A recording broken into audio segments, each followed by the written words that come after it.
Chapter 23, The Lord's Vineyard. This chapter is based on Matthew chapter 21, verses 33 to 44.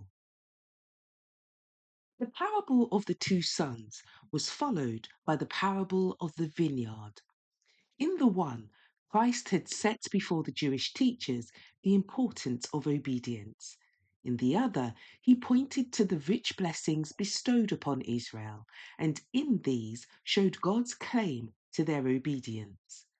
He set before them the glory of God's purpose, which through obedience they might have fulfilled.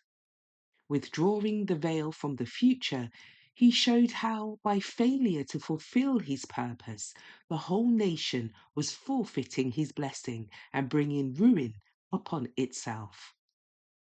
There was a certain householder, Christ said, which planted a vineyard and hedged it round about and digged a winepress in it and built a tower and let it out to husbandmen and went into a far country.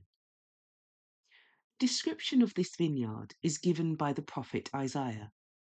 Now will I sing to my well-beloved a song of my beloved touching his vineyard. My well-beloved hath a vineyard in a very fruitful hill, and he fenced it, and gathered out the stones thereof, and planted it with the choicest vine, and built a tower in the midst of it, and also made a winepress therein, and he looked that it should bring forth grapes. Isaiah chapter 5, verses 1 and 2. A husbandman chooses a piece of land from the wilderness. He fences, clears, and tills it, and plants it with choice vines, expecting a rich harvest.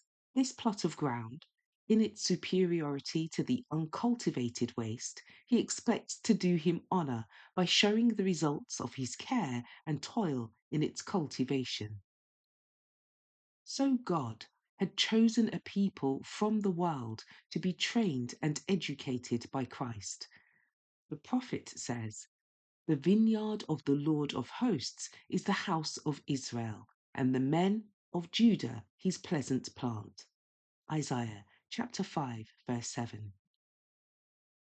Upon this people, God had bestowed great privileges, blessing them richly from his abundant goodness. He looked for them to honour him by yielding fruit. They were to reveal the principles of his kingdom. In the midst of a fallen, wicked world, they were to represent the character of God. As the Lord's vineyard, they were to produce fruit altogether different from that of the heathen nations. These idolatrous peoples had given themselves up to work wickedness. Violence and crime, greed, oppression, and the most corrupt practices were indulged without restraint. Iniquity, degradation, and misery were the fruits of the corrupt tree. In marked contrast was to be the fruit borne on the vine of God's planting. It was the privilege of the Jewish nation to represent the character of God as it had been revealed to Moses. In answer to the prayer of Moses, "Show me thy glory," the Lord promised, "I will make all my goodness pass before thee." Exodus chapter 33, verses 18 and 19.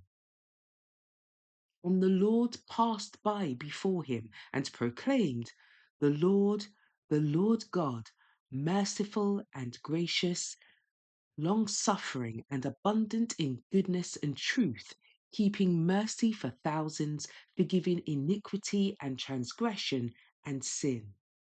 Exodus chapter 34, verses 6 and 7. This was the fruit that God desired from his people. In the purity of their characters, in the holiness of their lives, in their mercy and loving kindness and compassion, they were to show that the law of the Lord is perfect, converting the soul. Psalm 19, verse 7.